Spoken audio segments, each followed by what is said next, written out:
राम राम शेतकरी बंधूंनो, स्वागत आहे तुमचं आपल्या ग्रेट शेतकरी यूट्यूब चॅनलवर। बघा शेतकरी मित्रांनो, 13 जानेवारी 2026 रोजी आजचे आपण संपूर्ण महाराष्ट्रामधील सोयाबीन बाजारभाव या व्हिडिओच्या माध्यमातून लाईव्ह स्वरूपात पाहणार आहोत। तत्पूर्वी आपण चॅनलवर नवीन असाल चॅनलला सबस्क्राइब करा आणि हा व्हिडिओ आपल्या मित्रमंडळीमध्ये शेअर करा। बघा शेतकरी मित्रांनो, सोयाबीनला सध्या 4500 रुपये आणि जास्तीत जास्त 5200 रुपयापर्यंत आता सध्या बाजारभाव वाढलेला आहे। अशातच आपण काही बाजार समितींचे बाजारभाव सविस्तररित्या पाहूया। चला तर व्हिडिओला सुरुवात करूया। मित्रांनो, कृषी उत्पन्न बाजार समिती सोलापूर येथे अवकालेले 133 क्विंटल जास्तीत जास्त दर आहे 5090 रुपये क्विंटल।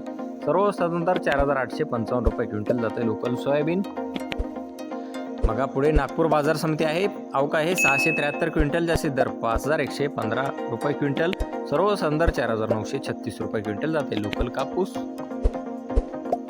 बघा तसे पुढील बाजार समिती हिंगोली येथे अवकालेले 1000 क्विंटल जास्तीत दर 5200 रुपये क्विंटल।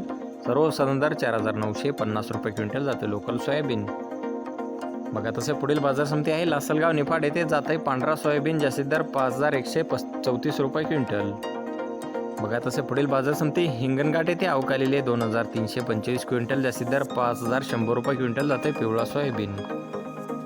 बघा पुढील बाजार समिती वाशिम येथे जास्तीचं आवक आलेली आहे 3300 रुपये क्विंटल आणि जास्तीत जास्त दर आहे सुपर क्वालिटी सोयाबीन 6400 रुपये क्विंटल आणि सर्वसाधारण दर आहे 5500 रुपये क्विंटल जात आहे पिवळा सोयाबीन। बघा पुढील बाजार समिती जिंतूर बाजार समिती आहे 208 क्विंटल आवक आलेले 5035 रुपये क्विंटल जास्तीत दर आहे जात आहे पिवळा सोयाबीन। बघा तसं पुढील बाजार समिती परतूर जालना येथे जात आहे पिवळा सोयाबीन जास्तीत दर 5052 रुपये क्विंटल।